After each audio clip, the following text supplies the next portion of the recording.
ब्रह्मचारी doctor वकील पाराज लिखित भारतीय ज्ञानपीठ दिल्ली द्वारा प्रकाशित अनेकांतवाद विचारांची सहिष्णुता या पुस्तकाचा प्रकाशन समारंभ आज या ठिकाणी होतो आहे। या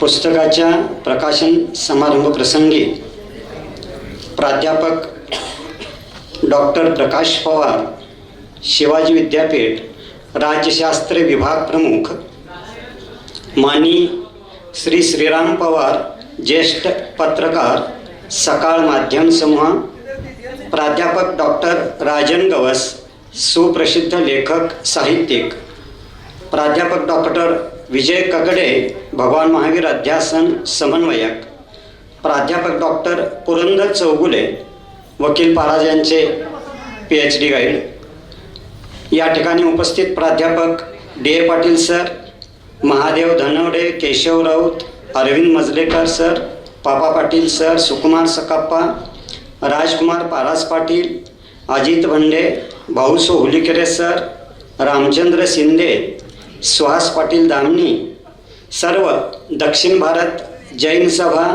याचे पदाधिकारी, वीर सेवा दलाचे पदाधिकारी, करवीर मल्टीस्टेट, वीराचारी पतसंस्था या सर्व पतसंस्थाचे पदाधिकारी, शांतिविद्या ज्ञान संवर्धन समिती सर्व सदस्य, सन्मती संस्कार मंच, तसेच सामाजिक, राजकीय, सांस्कृतिक क्षेत्रातील मान्यवर, विविध संस्थांचे पदाधिकारी व सदस्य, साहित्यप्रेमी, तत्त्वज्ञानाचे अभ्यासक, त्याचप्रमाणे गावागावातील मंदिर कमिटीचे पदाधिकारी व सदस्य, सर्व व्रती लोक या ठिकाणी उपस्थित आहेत, प्रतिमाधारी वगैरे सर्व व्रती, सर्व श्रावक श्राविका, पत्रकार, छायाचित्रकार आणि उपस्थित सर्व श्रोते यांचे या कार्यक्रमाप्रसंगी मी सुरुवातीला हार्दिक हार्दिक स्वागत करतो।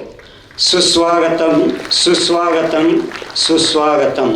अनेकांतवाद पुस्तक जे लिहिलेलं आहे अतिशय परिश्रमानं, ते पुस्तक आपण वाचणं सगळ्यांनी अतिशय महत्त्वाचं आहे।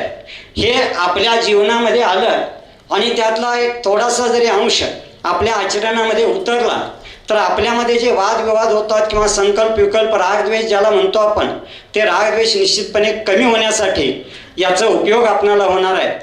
विद्यापीठाची भूमिकाच ही आहे की चिकित्सकपणे आपले सर्व प्रकारचे अभिमान दुराभिमान बाजूला ठेवून संशोधन करणं, सर्व बाजू अभ्यासल्याशिवाय आपण सत्य समजावून घेऊ शकत नाही आणि सत्य फक्त माझंच असतं आणि माझ्याच कालखंडात असतं असं आग्रह धरण्याचं कारण नाही, हे अनेकांतवादानंच शिकवलेलं आहे। आणि म्हणून आज या पुस्तकाचा रेलेव्हन्स, या पुस्तकाचा संदर्भ खूप मोठा आहे की जे काही होतं ते आंतरराष्ट्रीय दर्जाचं उत्तम दर्जाचंच होतं, तसं हा आजचा ग्रंथ आहे आणि हा ग्रंथ आपल्याला नेहमीचा एक मार्गदर्शक वाटाड्या म्हणून निश्चित उपयुक्त ठरेल। भगवान महावीर अध्यासनाचा हा मी सन्मान समजतो की त्यांच्या पुस्तकाचं प्रकाशन करण्याचा एक महत्त्वाचं औचित्य आम्हाला प्राप्त करून दिलं, त्याबद्दल मी सरांचं खास आभार मानतो। कारण त्यांनी सर्व परिश्रम जे घेतले ते पुस्तक वाचल्यानंतर लक्षात येतं की संशोधनातून येणारं साहित्य किती उत्तम असतं। ब्रह्मचारी ॲडव्होकेट डॉक्टर वकील पाराज हे BSc LLM MA PhD एवढं मोठं शिक्षण घेतलेलं आहे। विज्ञान शाखेतून पदवी घेतलेली आहे, विधी शाखेत पदव्युत्तर पदवी घेतली आहे, तत्त्वज्ञानामध्ये पदव्युत्तर पदवी आणि तत्त्वज्ञानामध्ये PhDचं संशोधन। जैन तत्त्वज्ञानाचा सखोल अभ्यास गेली 30 वर्ष कोणत्याही नोकरीच्या उद्योगाच्या बंधनामध्ये न अडकता सातत्यानं वाचन आणि याचं फलित म्हणजे आज प्रकाशित होणारं त्यांचं अनेकांतवाद हे पुस्तक आहे। डॉक्टर वकील पाराज म्हणजे जैन तत्त्वज्ञान साहित्य आणि जैन इतिहासाचा आमच्या भोवती चालणारा ज्ञानकोश आहे। तर भारतीय तत्त्वज्ञानाची ओळख करून देत असताना या पुस्तकामध्ये अनेक भारतीय तत्त्वज्ञानांची 6 दर्शनांची ओळखसुद्धा या पुस्तकामध्ये होते आणि शेवटी या ग्रंथाचं फलित असं आहे की या जगामध्ये आपल्या समाजामध्ये ज्या अनेक समस्या निर्माण झालेल्या आहेत त्याच्यावरचा काय उपाय आहे, तर तो अनेकांतवाद कसा आहे याचं विश्लेषण वकील पाराज यांनी केलेलं आहे। सध्या जैन समाज हा महावीरांचं तत्त्वज्ञान सोडून कोसो दूर लांब गेलेला आहे. त्याला पुन्हा महावीरांच्या तत्त्वज्ञानाकडे आणायचं कसं हा मोठा प्रश्न आहे. जैन धर्म आणि त्यांची विस्कटलेली जी आत्ता घडी आहे, अनेक पंथांमध्ये, अनेक कर्मकांडांमध्ये, अनेक अरिष्टांमध्ये जैन सापडलेला आहे आणि या जैन समाजाला पुन्हा तत्त्वज्ञानाकडे न्यायची वेळ आलेली आहे. आणि ही तत्त्वज्ञानाचे ग्रंथ जैन समाजापर्यंत निर्माण होणं आणि ते लोकांच्यापर्यंत पोहोचणं ही आजच्या काळाची अत्यंत महत्त्वाची गरज आहे. आणि ही एक गरज, त्याची सुरुवात वकील पाराज यांच्या अनेकांतवाद या ग्रंथाच्या द्वारे झालेली आहे असं वाटतं. सगळ्यांना गुड इव्हिनिंग, नमस्ते, जय जिनेंद्र. या पुस्तकाची मेन थीम किंवा ज्याला आपण त्याचा कोर कंटेंट म्हणतो ते खूप थोडक्यामध्ये सांगणार आहे, कारण मला सुद्धा ह्या तिघांचं ऐकायचं खूप इच्छा आहे. त्यामुळे मी जास्त वेळ नाही घेणार आहे. आज या कार्यक्रमाच्या निमित्तानं इथं उपस्थित असलेले शिवाजी विद्यापीठ कोल्हापूरचे राज्यशास्त्र विभाग प्रमुख माननीय डॉक्टर प्रकाश पवार सर, सकाळ समूहाचे सल्लागार संपादक आणि ज्येष्ठ राजकीय विश्लेषक श्री श्रीराम पवार सर, त्याचबरोबर महावीर अध्यासनाचे समन्वयक डॉक्टर विजय काकडे सर, माननीय ज्येष्ठ साहित्यिक आणि लेखक श्री कवच सर, माझ्या PhDचे guide doctor PB Chougule sir आणि भारतीय ज्ञानपीठ दिल्ली या आंतरराष्ट्रीय मानांकित प्रकाशनाच्या स्क्रुटिनी कमिटीनं हा माझा ग्रंथ प्रकाशित केला, त्या सगळ्या अधिकाऱ्यांचं भारतीय ज्ञानपीठ प्रकाशन जे उत्तम साहित्याला ज्ञानपीठ पुरस्कार देतं ते प्रकाशन, त्या प्रकाशनगृहानं ही माझं पुस्तक प्रकाशन केलं. त्या प्रकाशनगृहाच्या सगळ्या अधिकाऱ्यांचं मी खूप खूप कौतुक करतो, त्यांचा आभार मानतो. आणि ज्यांच्यामुळं हे पुस्तक शक्य झालं ते माझे मित्र प्राध्यापक डॉक्टर गोमटेश्वर पाटील यांचा मी शतशः आभारी आहे. पुस्तक लिहिण्याची जी मूळ प्रेरणा आहे ती वाढत्या स्पर्धेनं दमछाक झालेल्या आणि अपयशाच्या धक्क्याने हादरून गेलेल्या, उपरेपणाच्या भावनेने पछाडलेल्या माणसाला एक नवी दृष्टी आणि समन्वयाच्या दृष्टिकोनाची गरज आहे. आज जर आपण बघितलं तर सामाजिक, धार्मिक, राजकीय, प्रांतिक अस्मिता आणि त्या अस्मितेसाठी परस्परांचा द्वेष, मात्सर्य, घृणा, या सगळ्यामध्ये माणूस उरला नाही. त्या माणसाला माणूस म्हणून नव्याने ओळख करून द्यायची असेल तर हे अनेकांतवाद जो आहे, महावीरांचा विचार न म्हणण्यापेक्षा जैन दर्शनाचा अत्यंत प्राचीन विचार, त्या प्राचीन विचाराची जगाला गरज आहे. अनेकांत म्हणजे समन्वयवाद, अनेकांत म्हणजे सहमतवाद ह्याची गरज आहे. आणि ह्या सगळ्या आता जेवढे प्रॉब्लेम्स जगामध्ये आहेत, संकट उभी ठाकलेली आहेत, या संकटावर एक खूप मोठं सोल्युशन जर कोणता असेल तर तो विचारच असू शकतो. आणि तो विचार जैन दर्शनात अनेकांतवादाच्या रूपाने जगासमोर येणं गरजेचं आहे. आणि तीच एक प्रेरणा घेऊन हे ग्रंथांचं लेखन झालेलं आहे. पुस्तकाचा जो कोर कंटेंट आहे तो खूप लोकांनी मला विचारलं हे नक्की काय आहे. अगदी जैन लोकांनी पण विचारलं अनेकांतवाद म्हणजे काय. हे आपण सगळे धर्माच्या ज्या दृश्य गोष्टी आहेत त्या सगळ्याकडे जातो, ते करतो आपण. आणि जे काही करावं लागतं, एक रिलिजियस प्रॅक्टिसेस म्हणून जे करावं लागतं ते सगळे लोक करतात, परंतु धर्माच्या मूळ गाभ्यामध्ये कोणी प्रवेश करत नाही. आणि त्यामुळंच अशा प्रकारची परिस्थिती निर्माण होते. अनेकांतवाद म्हणजे परस्पर विरोधी दोन तत्वांच्या एकत्र समन्वयाला अनेकांतवाद म्हणतात. विरोधाभास किंवा विरोधाच्या गर्भात अनेकांतवाद प्रसृत होतो. आणि अगदीच सोप्या भाषेत सांगायचं म्हटलं तर प्राणीमात्रांची सहिष्णुता ही अहिंसा असते, विचारांची सहिष्णुता हा अनेकांतवाद आहे आणि वर्तनाची सहिष्णुता हा अपरिग्रहवाद आहे. अनेकांत, अपरिग्रह आणि अहिंसा या तीन त्रयींनी जगामध्ये पूर्ण शांतता लाभू शकते. परंतु आज जगाचं वर्तन बघितलं, अगदी कुटुंबाचं वर्तन, ज्याच्यामुळे समाज बनतो ते कुटुंब आणि ज्याच्यामुळे राष्ट्र बनतो असा समाज, ह्या सगळ्यामध्ये एक प्रकारची आपण ज्याला म्हणू की एक आंतरिक धगधग आहे. आणि ती धगधग जर अशीच चालू राहिली तर येणाऱ्या 10 वर्षामध्ये आपल्या देशाचंच नव्हे तर संपूर्ण जगाचं पूर्ण चित्रच बदलून जाईल.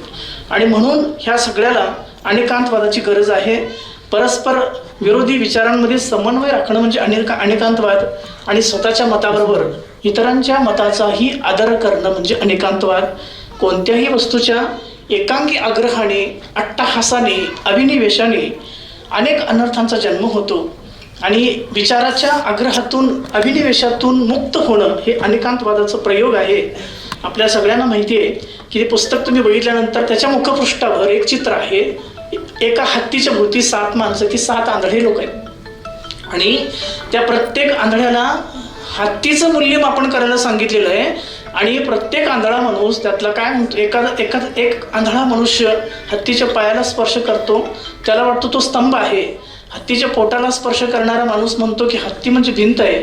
शिपटीला स्पर्श करणारा माणूस म्हणतो की हत्ती म्हणजे एक खराटा किंवा साळूत आहे. कानाला स्पर्श करणारा मनुष्य म्हणतो की हत्ती म्हणजे एक सुपासारखं काहीतरी आहे. असं प्रत्येक वेळेला प्रत्येकाची 7 भिन्न भिन्न भिन्न मतं असतात आणि त्या प्रत्येक आंधळ्या माणसाला वाटत असतं की मीच बरोबर आहे. त्याचं कारण काय, मी स्वतः स्पर्श केलाय, मी माझ्या स्वतःच्या अनुभवातून सांगतो की हे माझं सत्य आहे. परंतु त्यांच्यासमोर एका डोळस माणसाला हत्ती दिसल्यानंतर हत्तीचं सर्वांगीण दर्शन त्याला जेव्हा घडतं तेव्हा तो त्या 7 आंधळ्या माणसांना समजावतो की बाबा रे, हत्ती म्हणजे केवळ भिंत नव्हे, हत्ती म्हणजे केवळ कान नव्हे, हत्ती म्हणजे खूप सर्वांगीण असं काहीतरी एक तत्व आहे. तेव्हा त्या 7 आंधळ्या माणसांना ते पटत नाही. अनेकांतवादाची ही जी थिअरी आहे, हे जे काही दृष्टांत आहे, हा दृष्टांत खूप प्राचीन काळापासून आमच्या जैन दर्शनाच्या जैन ग्रंथांमध्ये आहे. तोच बौद्धांच्या ग्रंथामध्ये पण आढळतो. आणि 18व्या शतकामध्ये एक अमेरिकन कवी होऊन गेला, जॉन गॉडफ्रे सॅक्से म्हणून. तर त्यानं एक कविता लिहिलेली आहे, the blind man and the elephant म्हणून. तर तो काय म्हणतो, ही माझी स्वतःची कृती आहे, पण त्याची मुळं सगळी भारतीय विचारामध्ये आहेत. आणि त्या दृष्टांताचं उदाहरण देऊन तो भारतीय लोकांचं वर्णन करतो. भारतीय लोक सगळी एक आंधळ्या माणसांप्रमाणे आहेत. म्हणजे भारतीय लोक किंवा भारत गुलाम होण्याची जी काही सुरुवात आहे ना, ती हट्टाग्रहातून होते. म्हणजे इतर देशात काय हट्टाग्री माणसं नाहीत असं नाही आहे, परंतु ह्या सगळ्या भूमिकेमध्ये अनेकांतवादाचा हा जो विचार आहे, तो विचार सर्वांगीण दृष्टीतून विचार करणं, कुठल्याही अभिनिवेशामध्ये, कुठल्याही आग्रहामध्ये न येता आपलं स्वतःचं मत ते सगळ्या टेस्टमधून तपासून घेणं अत्यंत गरजेचं आहे. साधी गोष्ट आहे की आपण एक गुलाबजाम आहे आणि गुलाबजामुन आपण जेव्हा टेस्ट करतो तेव्हा ती टेस्ट आपल्याला थेट कळते. एखाद्या प्राजक्ताच्या फुलांचा सडा पडलेला असतो, तो गंध, त्याची संवेदना नाक थेट घेतं. परंतु एखादा माणूस असेल तर माणसाची भेट आपण थेट घेतो का, तर नाही घेत. तो माणूस कुठल्या लिंगाचा, कुठल्या धर्माचा, कुठल्या पंथाचा, कुठल्या गटाचा, कुठल्या जातीचा, हे सगळं स्कॅनिंग आपल्या मेंदूमध्ये होतं आणि मग त्या माणसाचं मूल्यमापन करतो आपण. तर हे जे मूल्यमापन आहे, हे मूल्यमापन एकांगी आग्रहाने होतं. ते एकांगी आग्रहाचा अभिनिवेश, अट्टहास सोडून देणं हे अनेकांतवादाचा प्रयोग आहे, हे अनेकांतवादाचं कार्य आहे. म्हणून अनेकांतवाद कुठल्या सगळ्या पिढीला किंवा इथून पुढचं जे जग आहे त्या पिढीला वाचवायचं असेल या सगळ्या गर्तेतून, तर फक्त अनेकांतवादच करू शकतो. हे सांगण्यासाठी केवळ पुस्तक आहे. ते पुस्तक तुम्ही जरूर वाचा. पुस्तक आता हल्ली सर काय होतंय की पुस्तकं खूप येतात. आता सरांनी कितीतरी पुस्तकं लिहिलेली आहेत, पण माझ्यासारखं वाचक आता एक मोदी पर्व किंवा मोदी 2.0 असं काहीतरी पुस्तक लिहिलेलं आहे आणि मी बघितलं बरं का, मेहता पब्लिशिंगमध्ये ते बघितलं, पण ते उघडून वाचावं, सरांनी काय विचार मांडलेत हे असं मला पण वाटत नाही. आता एवढी अनास्था जर निर्माण झाली असेल तर समाज जाणार पुढं कसं? समाज केवळ पैशांनी, समाज केवळ तुमच्या प्रेस्टिजनी, पोझिशननी टिकत नाही.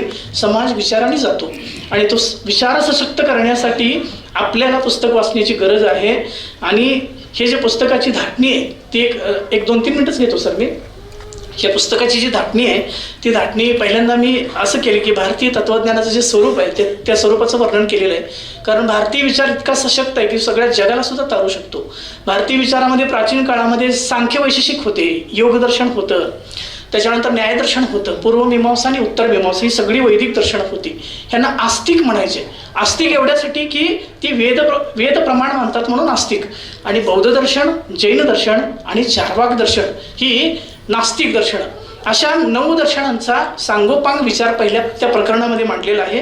त्याच्यानंतर जैन तत्त्वज्ञानाच्या स्वरूपामध्ये धर्ममीमांसा जैनांची आणि नीतिव्यवस्था अतिशय सोप्या साध्या भाषेमध्ये, की असं काही लोक म्हणतात की खूप जटिल, खूप गुंतागुंतीचं सगळं असतं आणि ते गुंतागुंत विनाकारण आपल्याला आधीच एवढी सगळी संकट, आधीच एवढी सगळी संसारामध्ये उपद्रव आहेत आणि ते सोडून पुन्हा हे पुस्तक कशाला चाळत बसा डोकं दुखायला, असं आपल्याला वाटतं. परंतु खरोखर आपल्याला जर जगणं समृद्ध करायचं असेल तर आपल्याला विचार तारू शकतात आणि ते विचार समृद्ध करण्यासाठी आपल्याला पुस्तकं वाचावी लागतील. आणि त्याचबरोबर त्या पुस्तकातला सगळ्यात महत्त्वाचा भाग मला जो वाटला तो आहे की पाश्चात्य तत्त्वज्ञानावरती, वेस्टर्न फिलॉसॉफीवरती ह्या अनेकांतवादाचं रिफ्लेक्शन कसं केलेलं आहे त्याची चर्चा केलेली आहे. म्हणजे अगदी हेरॅक्लिटसपासून प्लेटो, एरिस्टॉटल आणि सॉक्रेटिसपासून अगदी हेगेल, कांट, हेगेल आणि कार्ल मार्क्सनं डायलेक्टिकल थिअरी वापरली सर, पण ती डायलेक्टिकल थिअरी आली हेगेलकडून. हेगेलवरती कांटचा प्रभाव होता आणि कांटवर प्राचीन ग्रीक तत्वज्ञ जे होते त्यांचा, म्हणजे हेरॅक्लिटस घ्या, इलियाचा झिनो, एरिस्टॉटल, प्लेटो, आणि प्लेटोनं जी काही भूमिका मांडली त्या प्लेटोचा पण विचार हेगेलवरती होता. आणि तो जो विचार आहे तो विचार प्राचीन ग्रीक संस्कृतीमध्ये हा जो भाग आहे, म्हणजे आधी ॲरिस्टोक्रसी होती. ॲरिस्टोक्रसी म्हणजे राजेशाही. राजेशाहीमध्ये राजा जे सांगे, राजा म्हणजे आपण म्हणतो the king is always right असं म्हणतो ना, राजा हा नेहमी बरोबर असतो. तर त्याच्याकडे लाख चुका असू देत परंतु राजा हा बरोबर असतो. ह्या विचाराला छेद देण्याचं काम ज्यांनी केलं तर ते फ्रेंच रिव्होल्युशननं 1751 मध्ये फ्रान्समध्ये क्रांती झाली आणि त्यांनी लिबर्टी, फ्रॅटर्निटी आणि सोशल जस्टिस ह्या सगळे तत्त्वज्ञान, म्हणजे आमच्या कॉन्स्टिट्यूशनमध्ये सर जे आहेत ती वाक्य आहेत प्रियांबलमध्ये, आपण म्हणतो की स्वातंत्र्य, समता, बंधुता आणि सामाजिक न्याय, ही जी वाक्य आहेत ही वाक्य आपण सगळी उसनी घेतलेली आहेत. आपल्या माहितीसाठी सांगतो, ही उसनी कोणाकडून घेतली, आपण फ्रेंच त्या रिव्होल्युशनमधनं घेतलेली आहेत. आणि त्या फ्रेंच रिव्होल्युशनमध्ये सगळ्यात मोठा भाग रुसोचा, जो रुसो खूप मोठा तत्त्वज्ञ होऊन गेला, त्या रुसोचं होता. आणि रुसोचा जो अभ्यास आहे, त्यानं जे काही लेखन केलेलं आहे त्याच्यावरती ग्रीक फिलॉसॉफीचा खूप मोठा इम्पॅक्ट आहे. आणि त्या इम्पॅक्टमध्ये ग्रीक फिलॉसॉफी जास्त जुनी आहे की इंडियन फिलॉसॉफी जास्त जुनी, असा जेव्हा पुढं आपल्याला ॲनालिसिस करावं लागतं तेव्हा इंडियन फिलॉसॉफी जास्त जुनी, आणि इंडियन फिलॉसॉफी जास्त जुनी असं जेव्हा म्हणतो तेव्हा आपण जैन दर्शन प्राधान्याने घेतो, कारण खूप प्राचीन विचार जैन दर्शनामध्ये आहे. आणि त्यामुळं अनेकांतवादाचं असं हे रिफ्लेक्शन आहे. हे रिफ्लेक्शन त्या वेस्टर्न फिलॉसॉफीवर पण आहे. आणि त्याची आता सगळ्यात महत्त्वाचा विषय त्या पुस्तकातला हा आहे की त्या पुस्तकामध्ये अनेकांतवाद हा जो भाग आहे विचारांच्या क्रांतीचा, तो आजच्या परिप्रेक्ष्यामध्ये कसा रिलिव्हंट आहे हे सगळं सांगितलेलं आहे. त्याच्यामध्ये सामाजिक, धार्मिक, कौटुंबिक, राजकीय, आर्थिक त्या जीवनामध्ये तो कसा आज लागू होतो. इतका उन्नत आणि इतका ग्रेट विचार आहे तो अनेकांतवाद. आणि तो जैनांच्या लोकांमध्ये सर अजून तो जास्त प्रसृत झाला नाही. एवढे आम्ही जुनी लोक खरं आम्हाला पण अजून तो माहिती नाही. मग इतरांचं तर सोडाच, तर तो विचार प्रसृत व्हावा या पुस्तकाच्या माध्यमातून हीच एक प्रेरणा ही पुस्तक लिहिण्याची पाठीमागे होती. अजून आम्हाला खूप सरांचं आहे. फक्त सूचना सांगतो की जोपर्यंत कार्यक्रम होत नाही तोपर्यंत आपण हलायला नको, कारण हे तर व्रती लोक खूप आहेत, जे व्रत पालन करणारे लोक खूप आहेत. आणि ते आता सध्या चातुर्मास सुरू आहे, अष्टानिक पर्व सुरू आहे, ते भाषा करतात आणि तुमची व्यवस्था केलेली आहे खाली. त्यामुळं कुणीही सरांचं जोपर्यंत भाषण होत नाही तोपर्यंत कुणी मोठू नये. नमस्ते, जय हिंद. गणगवस सर, सत्कार मूर्ती आणि पुस्तकाचे लेखक ब्रह्मचारी डॉक्टर वकील पारास सर, तसेच हा कार्यक्रम आयोजित करणारे प्राध्यापक डॉक्टर विजय ककडे सर, या कार्यक्रमामध्ये या पुस्तकाविषयी सविस्तर बोलणारे डॉक्टर श्रीराम पवार सर, याबरोबरच गोमटेश पाटील आणि सभागृहामध्ये असणारे सर्व मान्यवर वर्ग, भगवान महावीर अध्यासन केंद्र शिवाजी विद्यापीठ कोल्हापूरच्या वतीनं त्यांनी हा पुस्तक प्रकाशनाचा कार्यक्रम घेतल्याबद्दल मी या अध्यासनाचे अभिनंदन करतो. पुस्तक प्रकाशित झाले असंही जाहीर करतो.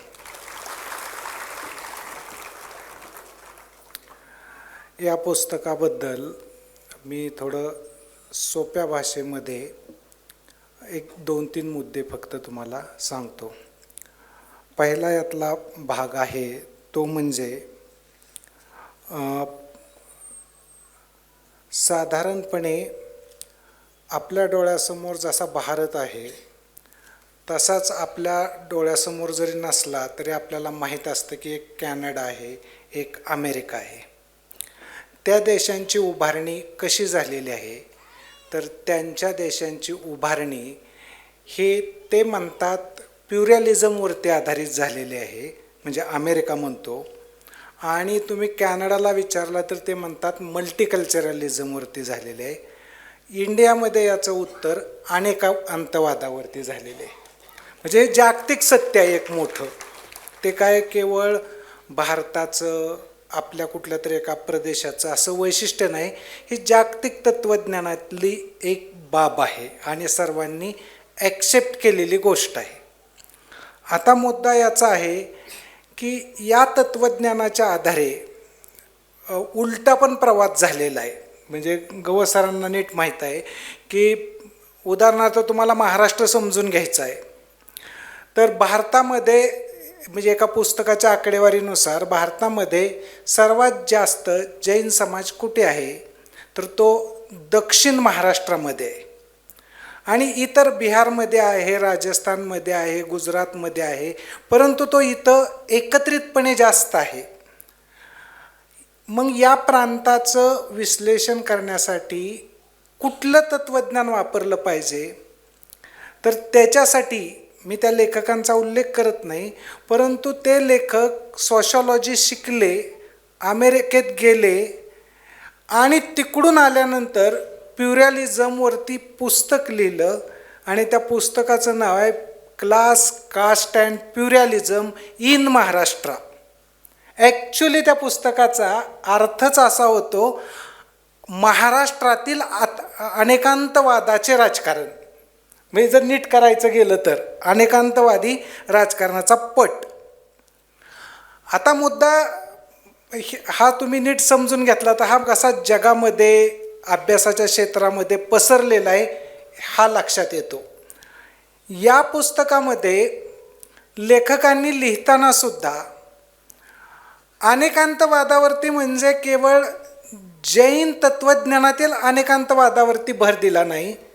तुम्ही जर गोमटेश पाटील यांची प्रस्तावना, त्यांची प्रस्तावना आणि नंतर पहिल्या प्रकरणापासून नीट पाहिला गेला तर वेदांच्या नंतरची वेदांतांची प्रक्रिया, त्याच्यानंतर मॉडर्न काळामध्ये आलेला विचार, उदाहरणादाखल महात्मा गांधीजींचा विचार आणि त्याला जोडून असणारा पाश्चिमात्य विचार प्रवाह की जे त्यांनी आता सांगितलं, प्लेटो असतील, त्याच्यानंतर विशेषतः त्यांनी कोट केलेला कांट असेल आणि त्याच्यानंतर हेगेल असेल, पुढं आलेला मार्क्स असेल, या सगळ्या परंपरा हा एका अर्थाने कुठेतरी तुम्हाला असं सांगून जात आहेत की एका व्यक्तीची दृष्टी बरोबरच असेल असं काही नाही, तर दुसऱ्याही व्यक्तीची दृष्टी बरोबर असू शकते.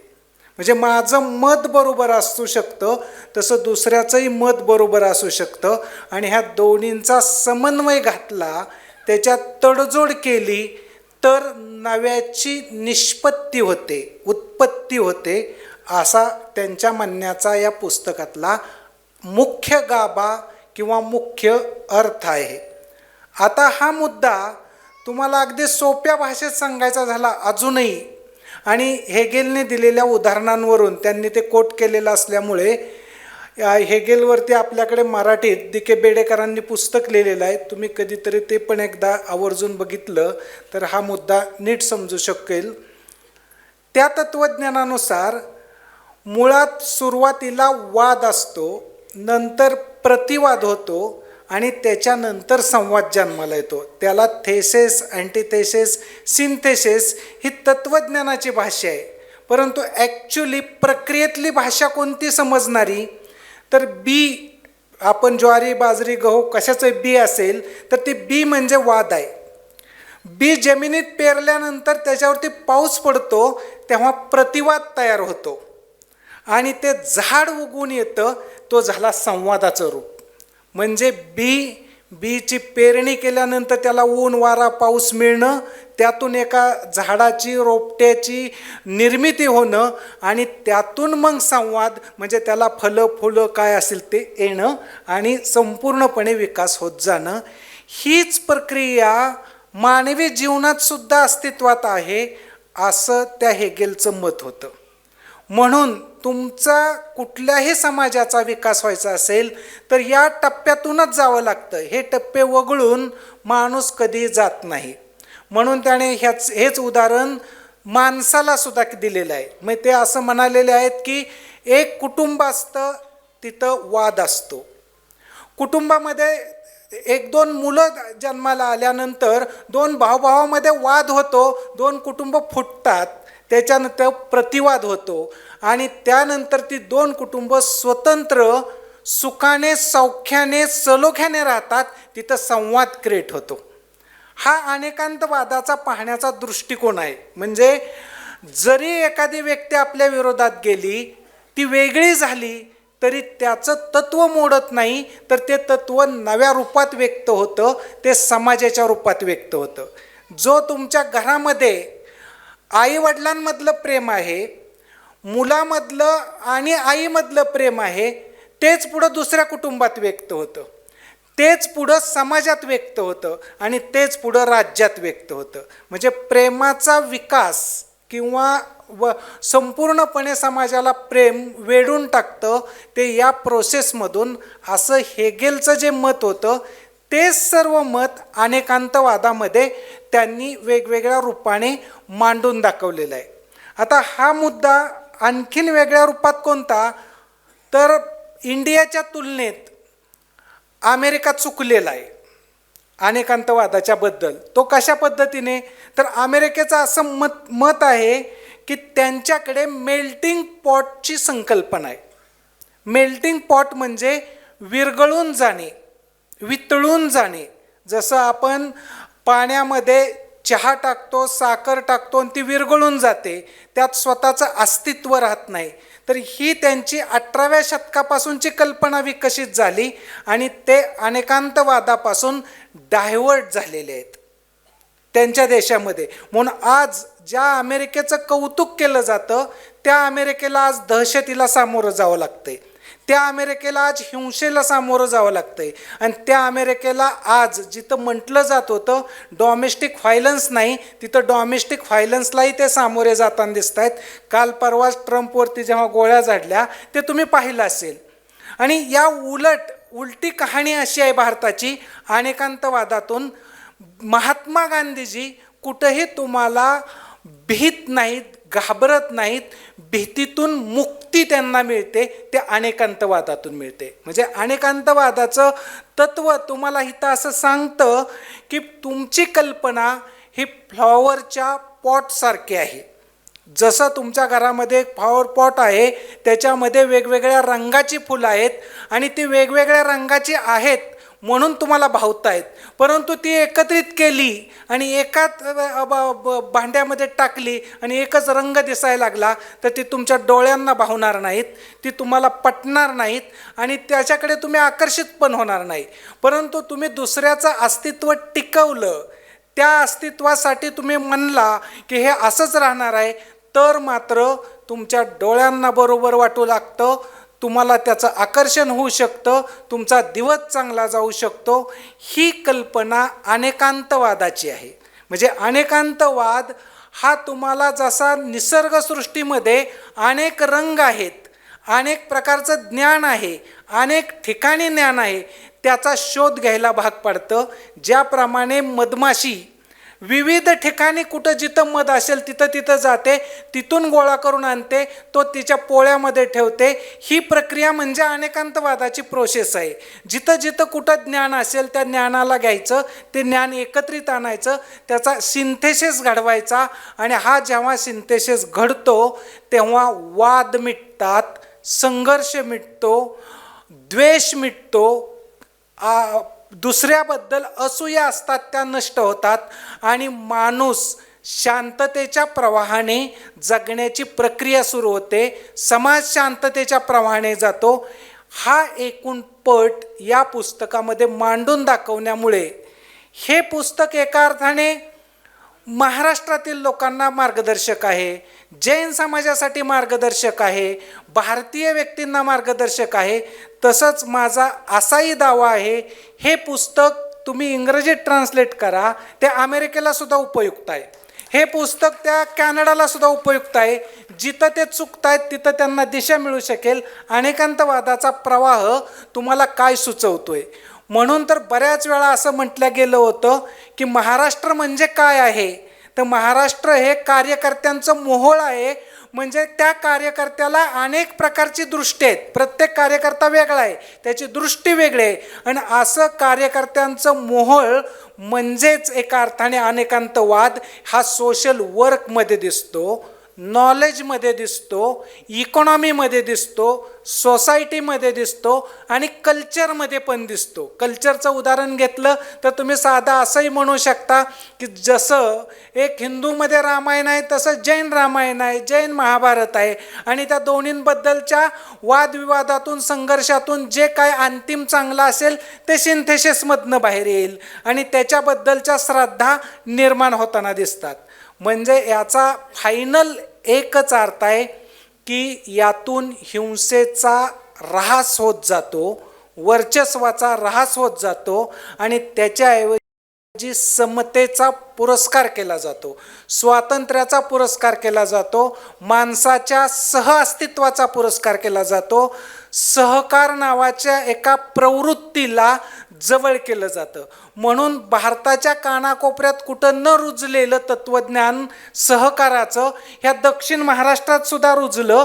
त्याही पाठीमागं एक अनेकांतवादाची प्रोसेस कुठंतरी मनामध्ये असण्याची दिसते. तुम्ही उदाहरणार्थ कोरे यांचं आत्मचरित्र वाचलं तर त्याच्यात सुद्धा उल्लेख वारकरी परंपरेचा आणि त्याला जोडून असणाऱ्या अनेकांतवादाचा पण आहे.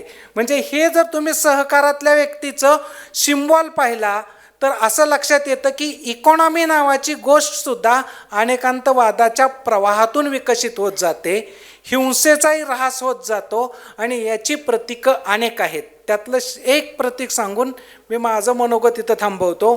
ते प्रतीक म्हणजे काय, तर देवीची पूजा कधी केली जाते, तर देवीची पूजा ही केवळ शांततेत केली जाते.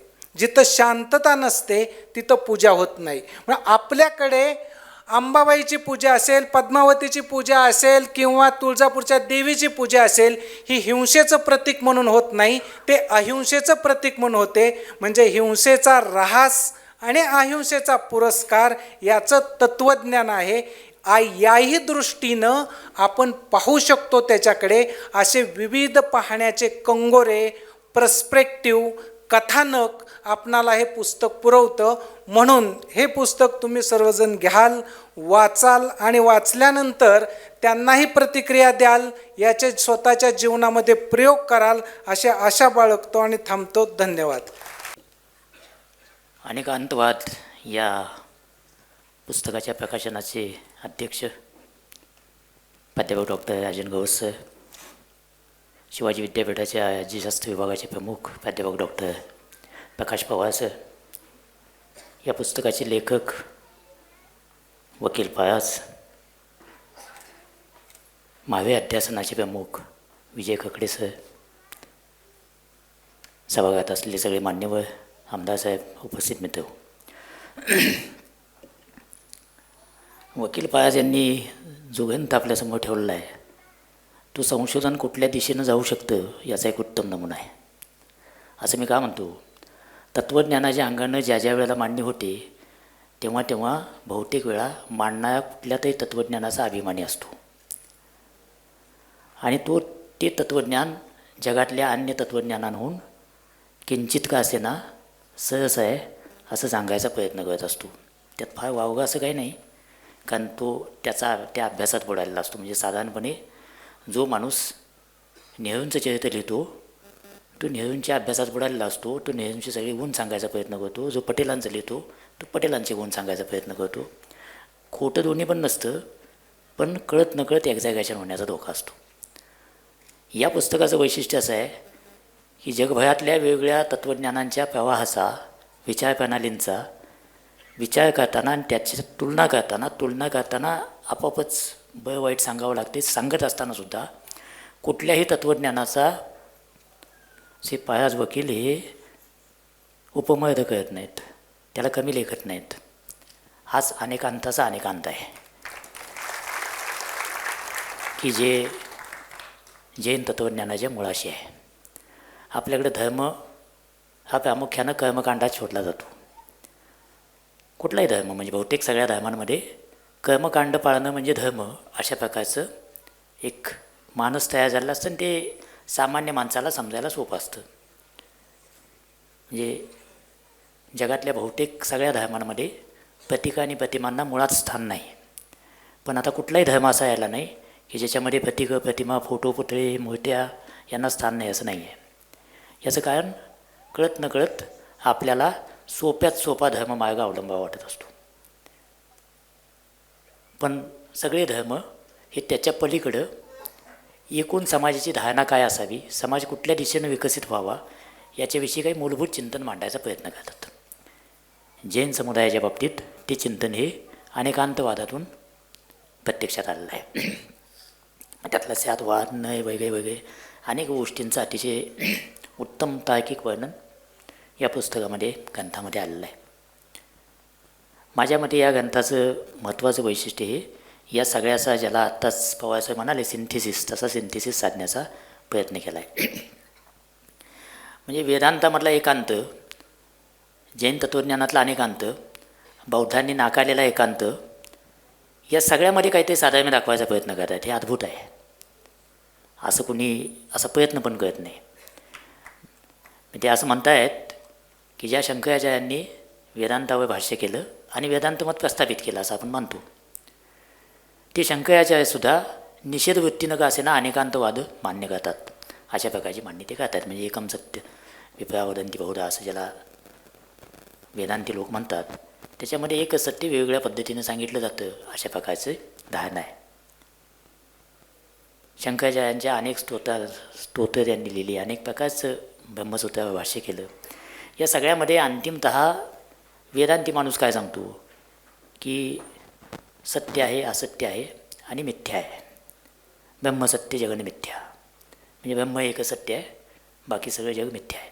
आता मिथ्या आणि मिथक, मिथ्या आणि मिथ याच्यामध्ये गोंधळ होण्याचा धोका असतो. आपल्याकडं भारतीय परंपरेत मिथ्या म्हणजे जे खोटं नाही पण खरं असण्याची पण शक्यता कमी आहे, ज्याला खंडित सत्य असं आपल्या परंपरेमध्ये म्हटलं जातं. आता जेव्हा त्या अनुषंगानं विचार केला जातो तेव्हा वकील पायाजी म्हणतात की न कळत का असे ना, म्हणजे शेवटी अंतिमता एकच सत्य आहे असं जरी वेदांत मानत असलं तर तिकडं जाण्याचे मार्ग असंख्य आहेत. असं सांगता सांगता अनेकांतवादाला ते तत्त्वज्ञान स्पर्श करतं.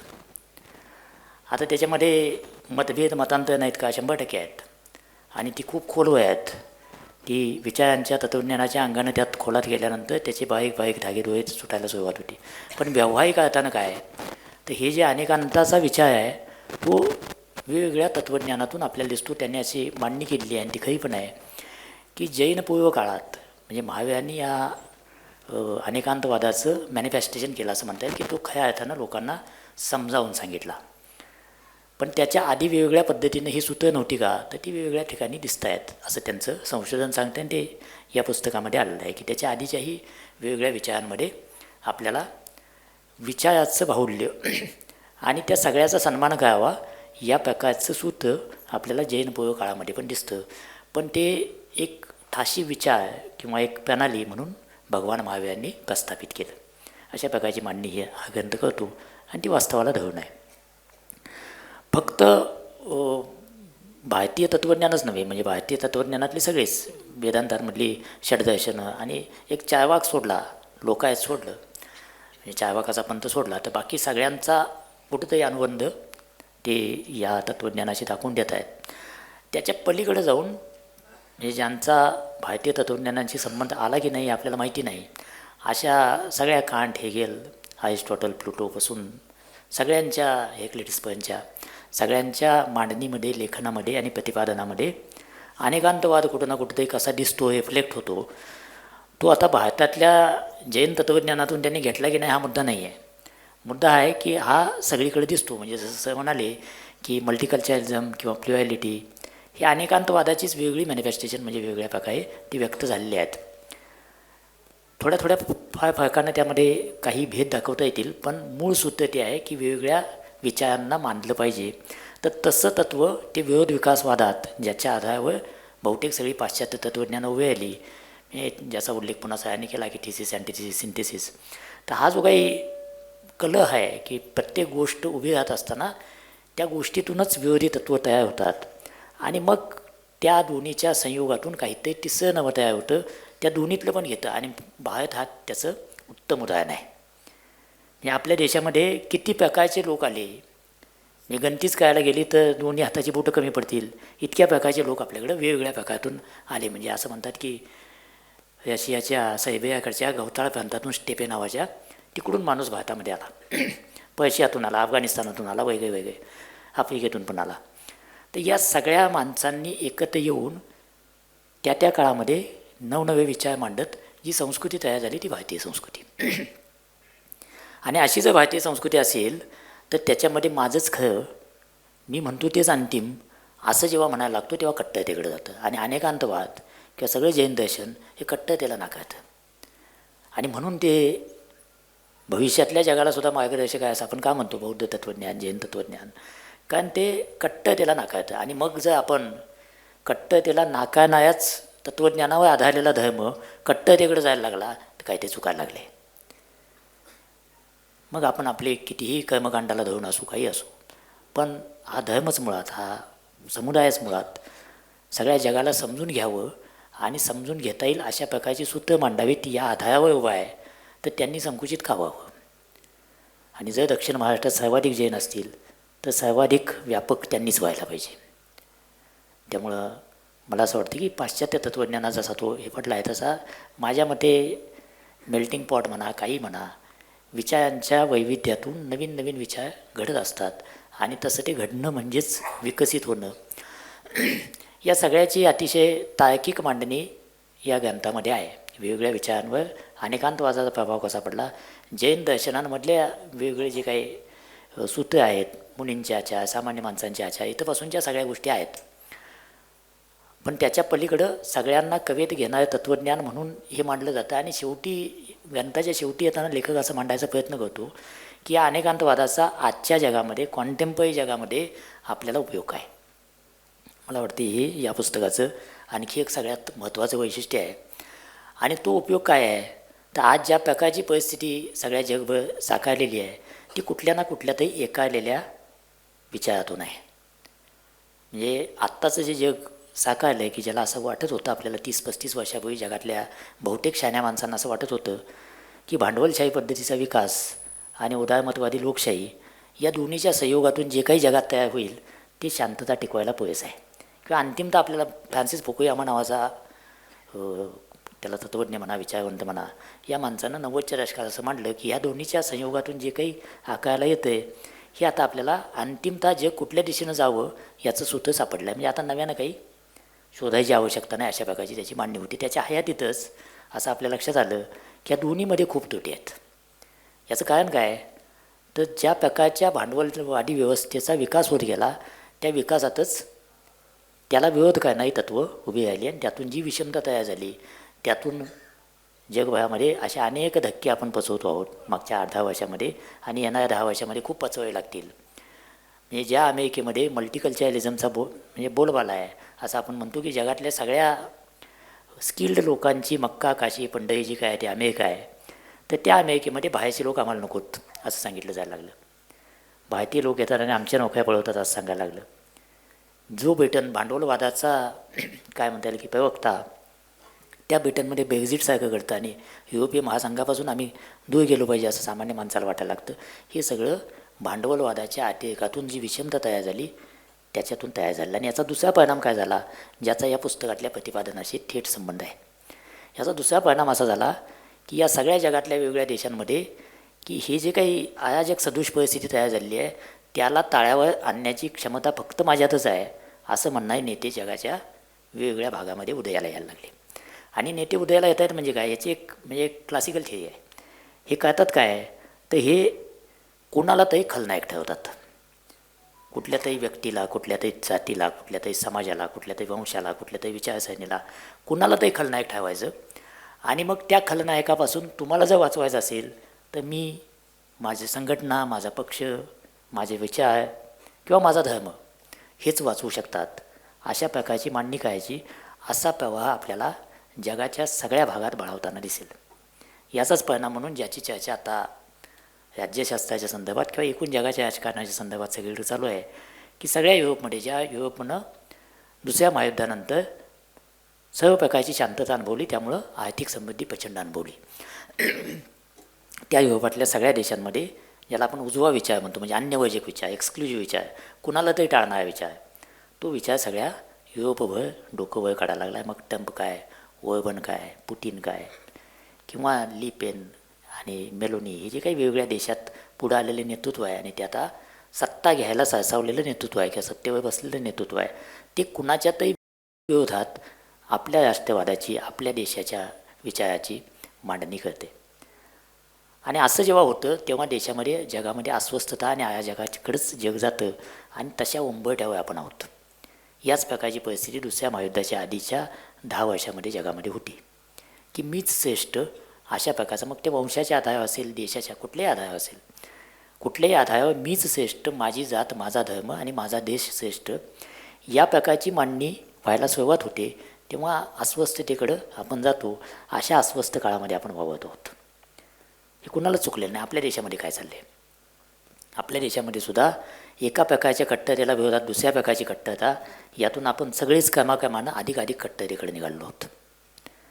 आणि ही कट्टरता आपण प्रत्येक वेळेला काय म्हणतो, तो तसा वागतो म्हणून मी असा वागतो, त्याचा मला धोका आहे म्हणून मी अधिक संघटित झालो पाहिजे. मग याचं टोक कुठलं, तर माझ्या वस्तीमध्ये अमुक धर्माचा, अमुक जातीचा माणूस नको, माझ्या वस्तीमध्ये मी विशिष्ट जातीच्याच लोकांकडून वस्तू विकत घेईन, इतरांकडून घेणार नाही. हे जे लोक पै घावायचे पूर्वी सांगत होते ते आता बीड जिल्ह्यातल्या गावागावात पसायला लागलं, म्हणजे तुमच्या माझ्या गावापर्यंत आलं. आणि अशा देशाला परंपरा कशाची आहे, तर सगळ्यांना सामावून घ्यायची. अशा देशाला परंपरा कशाची आहे, तर अनेकांतवादाची परंपरा आहे. त्यामुळं आपला देश असो किंवा जग असो, यातल्या अस्वस्थतेवरचं उत्तर हे हा ग्रंथ जसं सांगतो तसं अनेकांतवाद म्हणजे सगळ्यांना समजून घेणं. याचा अर्थ असा नव्हे की दुसऱ्याचं सगळं मान्य करणं, पण ॲग्री टू डिसॲग्री म्हणून किमान ऐकून तरी घ्यायला पाहिजे. म्हणजे आपल्या देशाच्या संसदेत मागची 10 वर्ष चर्चाच होत नाही आहे, दुसऱ्याचं आपण ऐकूनच घेत नाही आहे.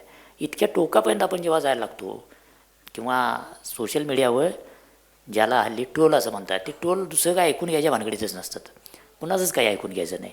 मला फक्त माझं मांडायचं आहे आणि तुम्ही जे काही मांडाल त्याला खोडून काढायचं आहे. आणि मग ते खोडून काढताना चौकटी ठरलेल्या आहेत, कुणावर देशविरोधाची, कुणावर धर्मविरोधाची, कुणावर जातविरोधाची. कुठल्या तरी चौकटीत तुम्हाला बसवायचं आणि तुमच्या विचाराकडला दुर्लक्षित करायचं. असा अतिशय फ्रॅगमेंटेड काळामध्ये आपण वावरत आहोत. आणि तेव्हा कुणीतरी अभ्यास करतो, संशोधन करतो आणि सांगतो की विचारांची विविधता असते आणि त्या विविधतेला समजून घ्यायचं असतं. त्या हत्ती आणि 7 आंधळ्यांचं कवर चित्र आहे. हा एक उत्तम मेटाफर आहे की एक हत्ती आणि 7 आंधळे हे जैन दर्शनात आहेच, पण जगातल्या बहुतेक धर्मांनी कधी ना कधी ही गोष्ट सांगितली आहे. म्हणजे छंदोग्य उपनिषदात हिंदूंनी ती गोष्ट सांगितली आहे.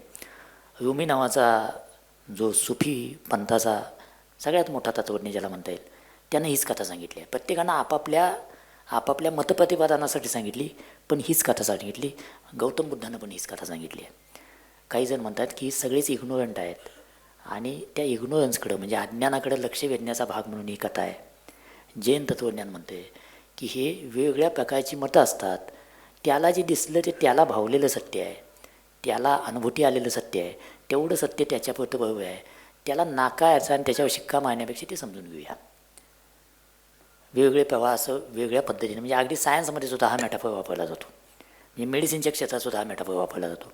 त्यामुळं हत्ती आणि 7 आंधळे नावाचं जे कथानक आहे तेच मुळात विचारांच्या अनेकांतवादाकडे नेणार आहे असं म्हणता येईल. इतक्या वेगवेगळ्या प्रकारे वेगवेगळ्या संस्कृतींमध्ये आणि वेगवेगळ्या धर्मांनी तत्त्वज्ञांनी त्याची मांडणी केल्याचं आपल्याला दिसते. ते अगदी तुम्ही जसं म्हणाला की त्या कवीनं कविता लिहिलेली आहे त्याच्यावर, तसं ते पाश्चात्य विचारांमध्ये पण तेच प्रतीक म्हणून वापरलं आहे.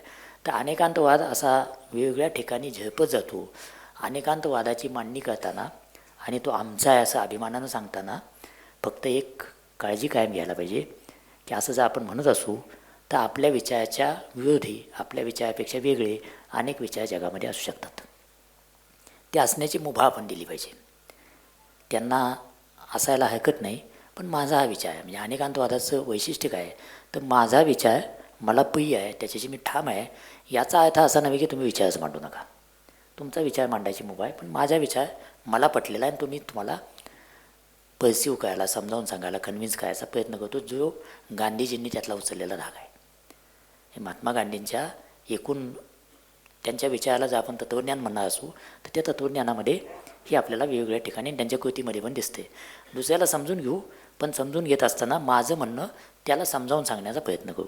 तर या पद्धतीनं जाण्याच्या दृष्टीनं जर या पुस्तकानं काही कामगिरी बजावली, म्हणजे जे वाचतील त्यांच्या मनात येईलच, तर त्या पुस्तकाचं सार्थकी लागलं. ज्ञानपीठसारख्या एका देशातल्या अत्यंत प्रतिष्ठित अशा संस्थेनं या पुस्तकाची निवड केली, यातच त्या पुस्तकाचं मोठेपण आहे.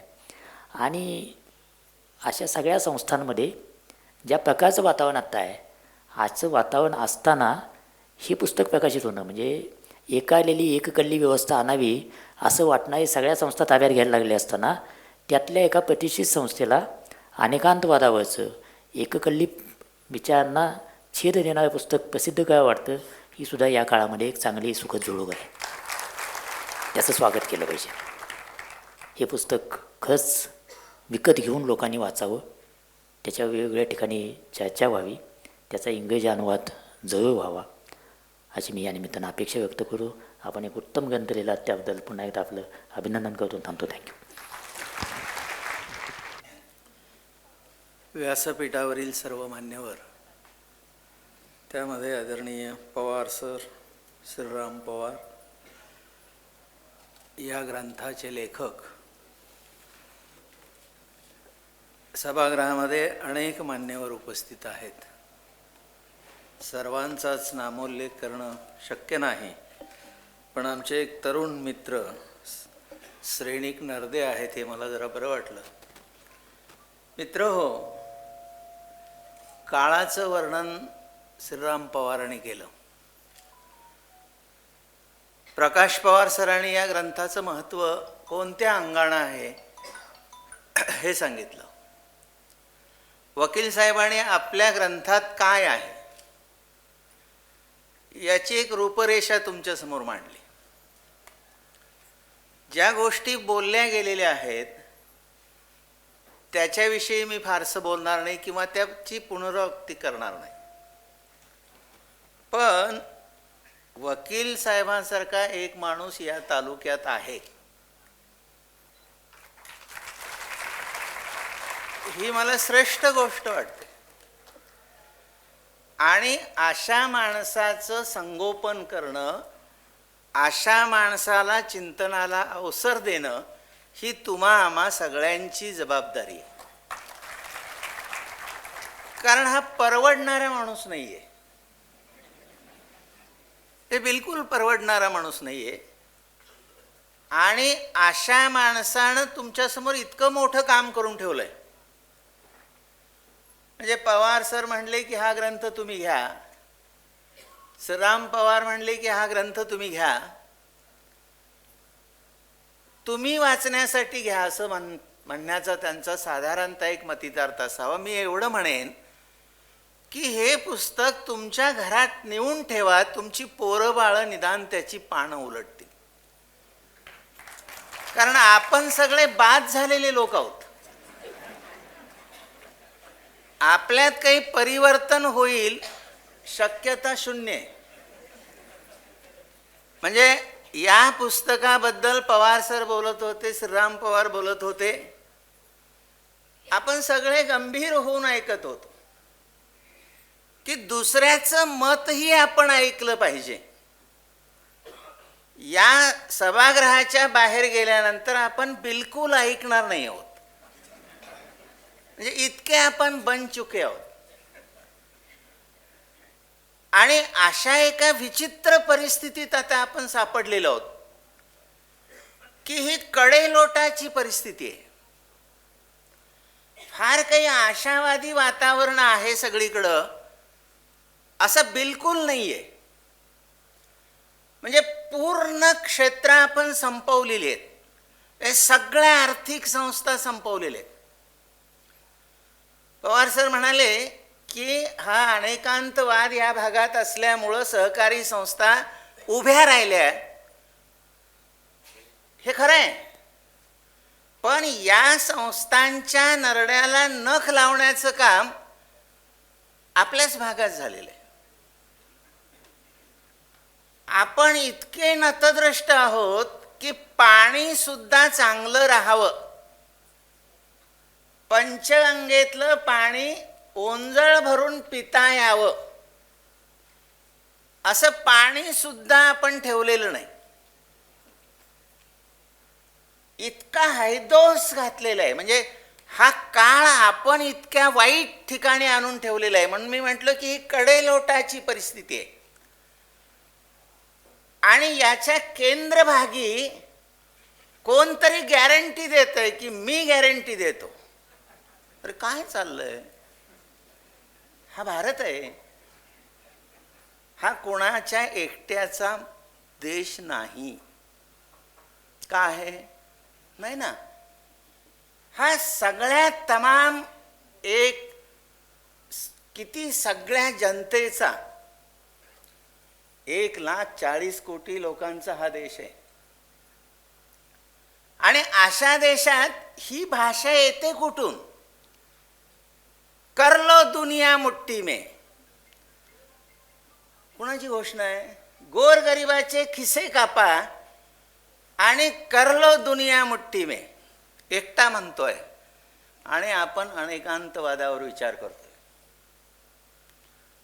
आपल्या पोरांचं भवितव्य धोक्यात आहे म्हणून हे पुस्तक घरात ठेवा. आपल्या पोरांचं खरोखर भविष्य धोक्यात आहे. आपण शिक्षण संपवलेलं आहे. शिक्षण ही व्यवस्था आपल्या संपूर्ण देशातून हद्दपार झालेली आहे. क्लासचं युग आलेलं आहे. फक्त जयसिंगपूरच्या मोठ्या रस्त्यावरून कधीतरी फिरा आणि ह्या क्लासेसवाल्यांच्या जाहिराती वाचा. कशाला पाहिजे शाळा कॉलेजेस? बंद करा ना, तिथंच घाला पोरांना. घातलेलंच आहे आता. या सगळ्या क्लासेसच्याकडे जाताना ही व्यवस्था पूर्ण नासवून टाकून शिक्षणापासून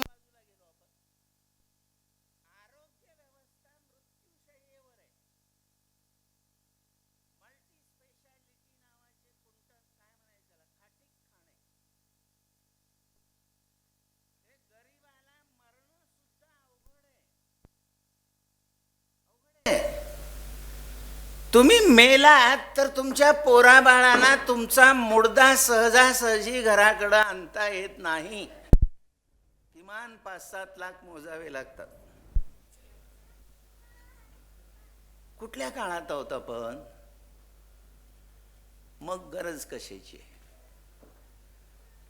गरज एकमेकाचा सन्मान करणं, एकमेकाला समजून घेणं, एकमेकाला जगण्याचा अवसर प्राप्त करून देणं.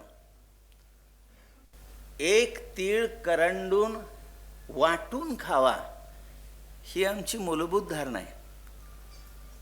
दिल्यानं वाढतं ही शेतकऱ्याची धारणा आहे. काय अनेकांतवादात फार जटिलतेत नका जाऊ. पण हे सगळं इथं होतं हे आम्ही नष्ट केलं, करत आहोत. आणि याचं काहीही आपल्याला वाटत नाही.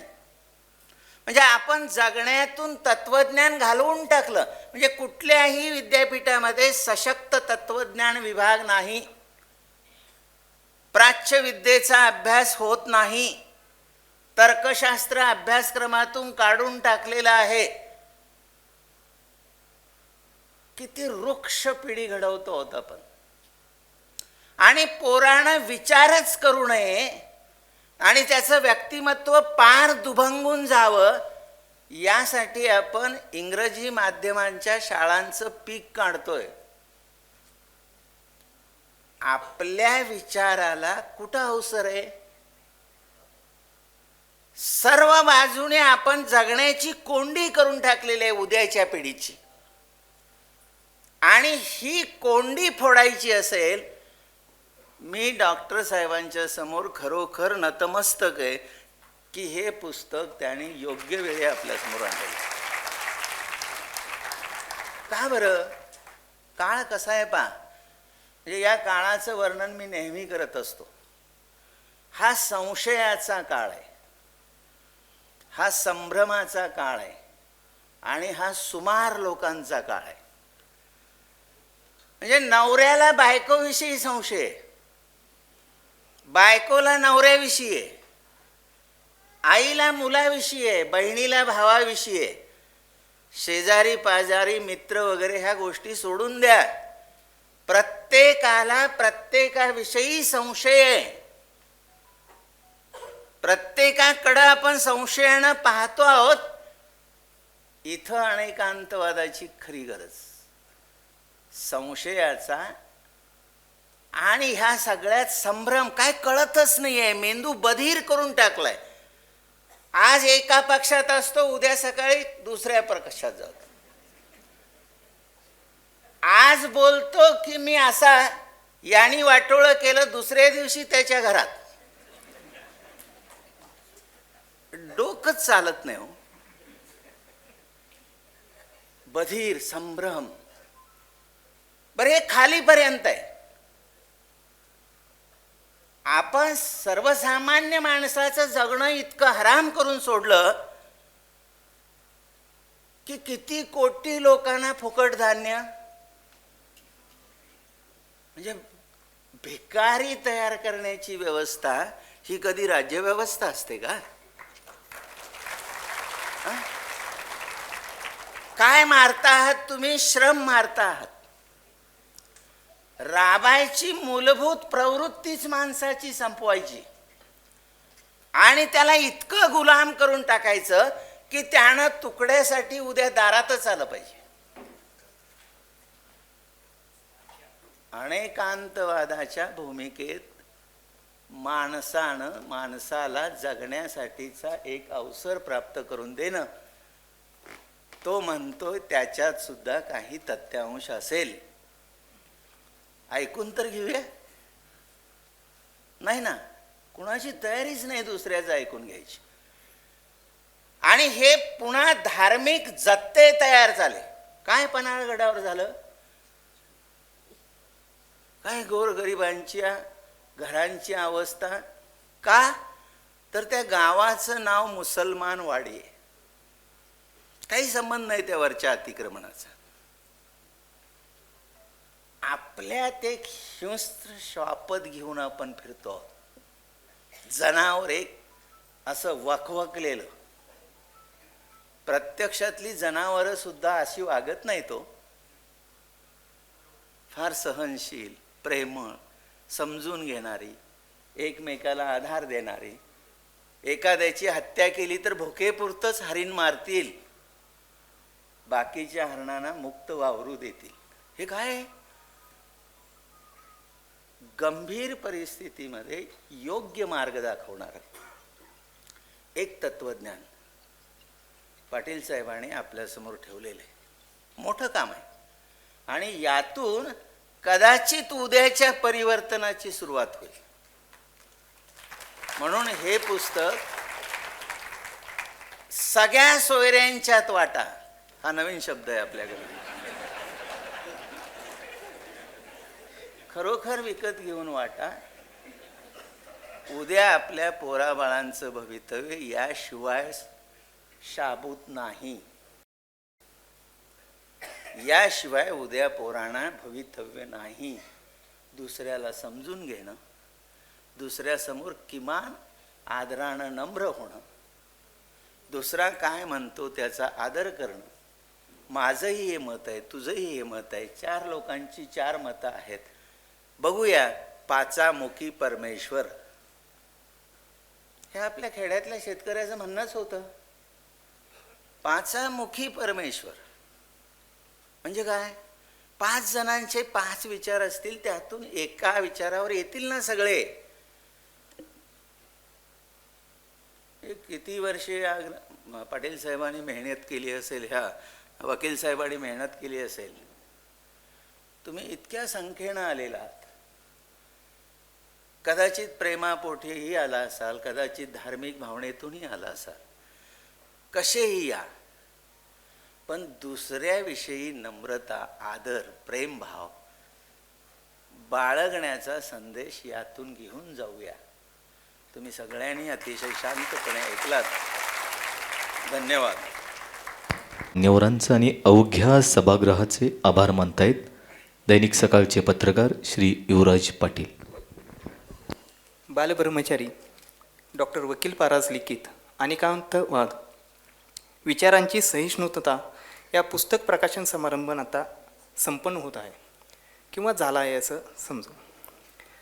हे होत असताना, ती पुस्तकाची निर्मिती होत असताना गेली 10-12 वर्षे मी जवळून पाहतो त्यांना.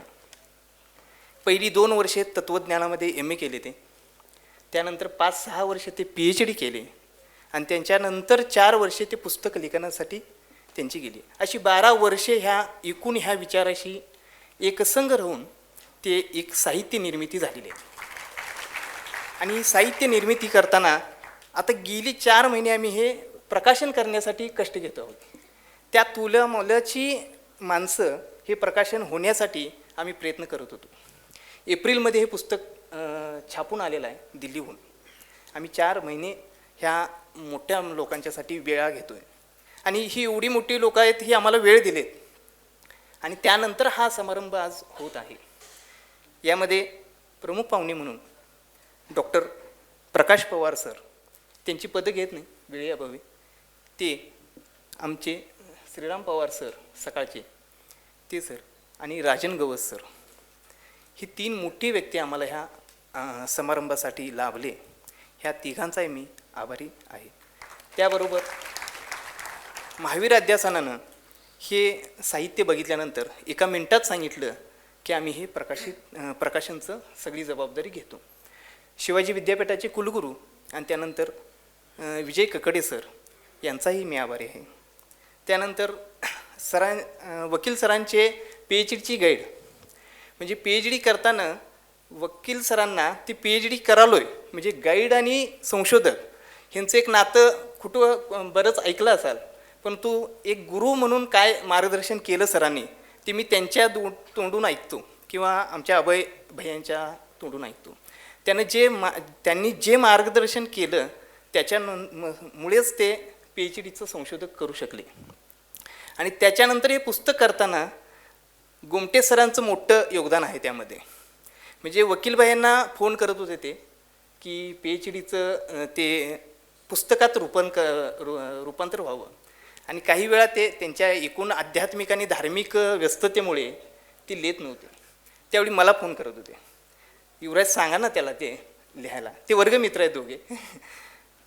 मी सांगितलं तर अभय भाईंना सांगत होते, अभय सांगा ना त्यांना लिहायला.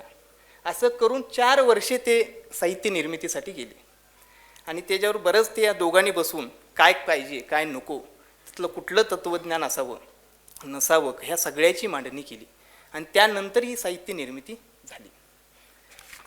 ह्या एकूणच समारंभासाठी प्रत्येकाची नावं घेण्यासारखी व्यक्ती आहेत, परंतु आपण कुणाची नावं घेत नाही. सामाजिक, राजकीय, सांस्कृतिक, साहित्यप्रेमी, तत्त्वज्ञानाचे अभ्यासक, धार्मिक अभ्यासक ही सगळी व्यक्ती इथं समोर बसलेली आहेत. त्याचबरोबर दक्षिण भारत जैन सभा, वीर सेवादल, कर्मवीर मल्टीस्टेट, वीराचार्य पतसंस्था, शांतिविद्या ज्ञान संवर्धन समिती, सन्मती संस्कार मंच, ह्याबरोबरच विविध संस्थांचे पदाधिकारी सदस्य, गावागावातील मंदिर कमिटीचे सदस्य आणि पदाधिकारी, पत्रकार, छायाचित्रकार, श्रावक श्राविका उपस्थित आहेत. ह्या सर्वांचा मी शतशः आभारी राहतो आणि त्यानंतर हे कार्यक्रम संपला असं सांगतो.